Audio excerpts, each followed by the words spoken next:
Day 4 of reading the entire Bible this year. Today we saw Matthew chapter 12 through 14. So chapter 12 starts with Jesus and his disciples plucking heads of grain to eat on the Sabbath. The Pharisees saw this and said, this is unlawful. So if you don't know, Jewish people are not allowed to work on the Sabbath. And earlier in the chapter, Jesus actually used a metaphor to allude to the new law, to say the old law does not apply anymore. Jesus then referenced the law that the priests in the temple are allowed to break on the Sabbath. I tell you something greater than the temple is here, for the Son of Man is Lord of the Sabbath. Jesus then heals a man's hand on the Sabbath, and the Pharisees take counsel on how to destroy him. Jesus heals a possessed person who is blind and mute, but the Pharisees say he can cast out demons because he is the prince of demons. Jesus shows that this is hypocritical, because then how are your priests casting out demons? He then says, he who is not with me is against me. Every sin and blasphemy will be forgiven men, but blasphemy against the Spirit will not. You brood of vipers, how can you speak good things when you are evil? And now we're really seeing what Jesus thought of the Jewish religious leaders. Then some scribes and Pharisees asked for a sign. He says, an evil and adulterous generation seeks for a sign, but no sign shall be given except the sign of Jonah. Just like Jonah was in the well for 3 days, the Son of Man will be in the heart of the earth for 3 days. This is what the whole religion of Christianity is based off of, the resurrection of Jesus. This is our sign that he is God. That brings us to chapter 13, where Jesus speaks in many parables to fulfill a prophecy of Isaiah that says, you shall hear but never understand. So there are many parables here, and I don't believe that you can truly summarize a parable. You have to get everything out of it and then hear Jesus' explanation on what the parable actually means. So I do recommend that you read chapter 13, and if you struggle with your faith, I recommend the parable of the sower. I've read this multiple times when I've been struggling with my faith, and there are 3 explanations of why someone loses their faith. Every single time, the Lord has showed me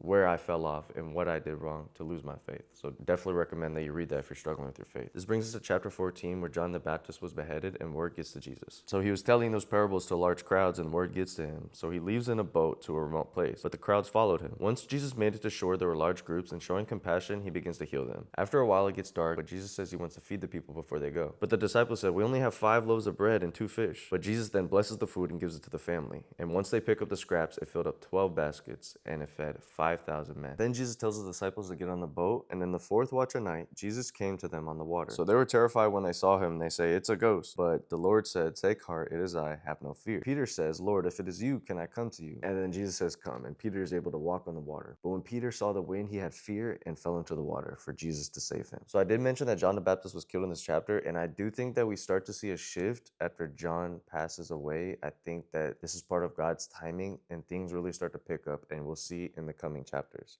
Thank you very much for watching. I'll see you all tomorrow.